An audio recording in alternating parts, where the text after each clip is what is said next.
There are a few things about ancient Rome that most people know. For instance, it was founded in 753 BC, it was built on 7 hills, it was a kingdom, then a republic, then finally an empire, and at some point a bloke called Julius Caesar fought some important people and was promptly stabbed a lot. Whilst all of this is more or less true, there's a bit more to the story of the Eternal City. It's around 753 BC, and this is central Italy, Latium to be exact. Whilst we've all heard the tale of two brothers, Romulus and Remus, who were suckled by a she-wolf, grew to be men, Remus jumped over a wall and Romulus killed him, thus founding a city on the Palatine Hill, there's still a bit more to it than that. Since about 1000 BC, various tribes with a common language, collectively known as the Latins, had been bumbling about the fertile area around the Tiber River, here. Due to the influence of neighbouring Greek colonies to the south and the Etruscans to the north, bringing religious, literary and cultural changes to the early Romans, those nomadic tribes began to consolidate into a sedentary community, then into a larger town. It's at this point that, around 753 BC, our hero Romulus is credited by most for founding Rome, creating the Senate and being the first king of Rome. Rome's position on the banks of the Tiber River, in the centre of the Italian peninsula, and the middle of the Mediterranean Sea made it a burgeoning hub of trade.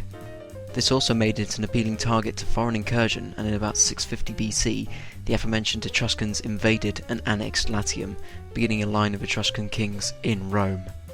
After a couple, we end up with him, Lucius Tarquinius Superbus, or Tarquin the Proud to his friends. Following Tarquin generally being a bit of a tyrant, in 509 BC he was overthrown, thus the Roman Republic came to be.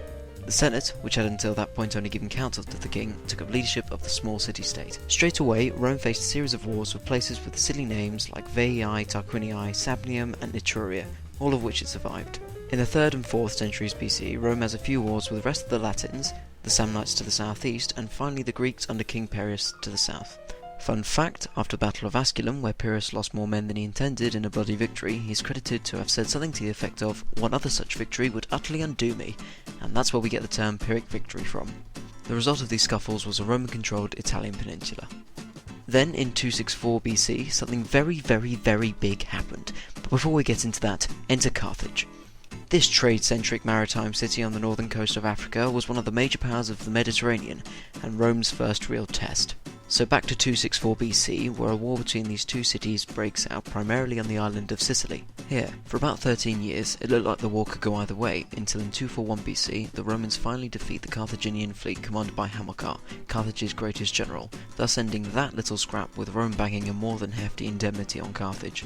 But the tricky part comes when Hamilcar, on his deathbed, made his son, the considerably cooler and more famous Hannibal, swear a bit of an eternal hatred for Rome, and in 218 BC, another war kicks off, but this time with chili pachyderms.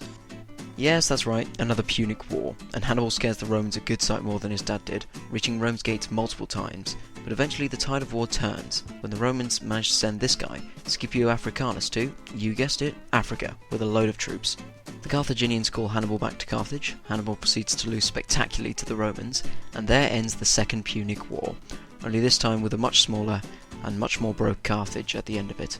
Carthage limps on for a couple decades more, but a few Roman senators get itchy trigger fingers, sprouting the famous phrase, "Furthermore, it is in my opinion that Carthage must be destroyed," or "Ceterum censeo Carthaginium esse delandum," for the scholarly or pretentious amongst you. And so, in 146 BC, after a lengthy siege, the city falls, and not only does Rome conquer Carthage, but also Greece later on that year. Thus, almost overnight, Rome becomes the dominant power in the Mediterranean.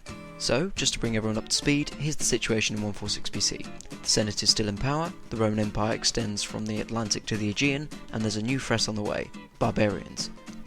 Next time we continue with army reforms, naughty generals, and empire.